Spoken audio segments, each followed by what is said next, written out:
গতকালকেও আমি একটা বিষয়ে আপনাদের আপনাদের মাধ্যমে একটা রং মেসেজ যেটা আমি আসলে এইভাবে বলি না, কিন্তু আজকে একটু আগে দেখলাম জামাতের একজন গুরুত্বপূর্ণ উনি একটা রং মেসেজটা আবার দিলেন। যেটা গোয়েন্দা কোম্পানিগঞ্জে আমি কখনো বলি নাই যে বোরকা খুলে আসবে। আমি বলছি যে বোরকাটা যখন ভিতরে যাবেন মহিলা যে সাইডিং অফিসার যিনি থাকবেন অন্তত আইডেন্টিফাইয়ের জন্য মুখমণ্ডলটা খোলা উচিত, কারণ আইডির সঙ্গে এই শিক্ষারের সম্বন্ধেই থাকে। এটা মানে এটাকে অপব্যাখ্যা দিয়ে ভোটটা খুলে যেতে হবে। এবং আমি আরও অবাক হলাম যেখানে সিলেটের একজন আলিম হযরত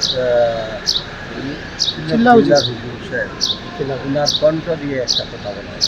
পরবর্তীতে দেখা গেল উনি আবার ভিডিও বার্তায় বললেন ওনার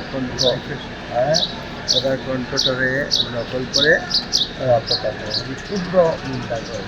কাজে আমি আর এটা নিয়ে এটুকু খালি যে সাধারণ মানুষের কাছে এই ধরনের মিথ্যা তথ্য না দেওয়াটাই উচিত। যেটা বলেছি সেটা বললেই ভালো। আমি এই জন্য সিলেটের চারের আমার মা বোনদেরকে বলছি, এইসব বিভ্রান্তিতে আপনারা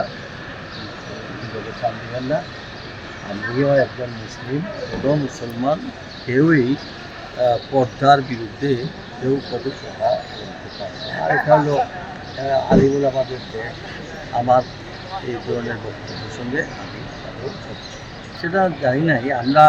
আমরা আসলে দেশে অনেক কাপড় কিনা হয়েছে, বিভিন্ন ধরনের কাপড় সেটা আমি জানি না। আমি বলছি ভোট কেন্দ্রের ভিতরে গিয়ে মুখটা ডাকনাটা খুলতে হবে, খুললে এনআইডির সঙ্গে ওটা পরিচয়পত্র হওয়া উচিত। আমাকেও তো বোরকা পরাই দিচ্ছে কাজে আর তথ্য এইগুলা তো আপনারাই জানেন।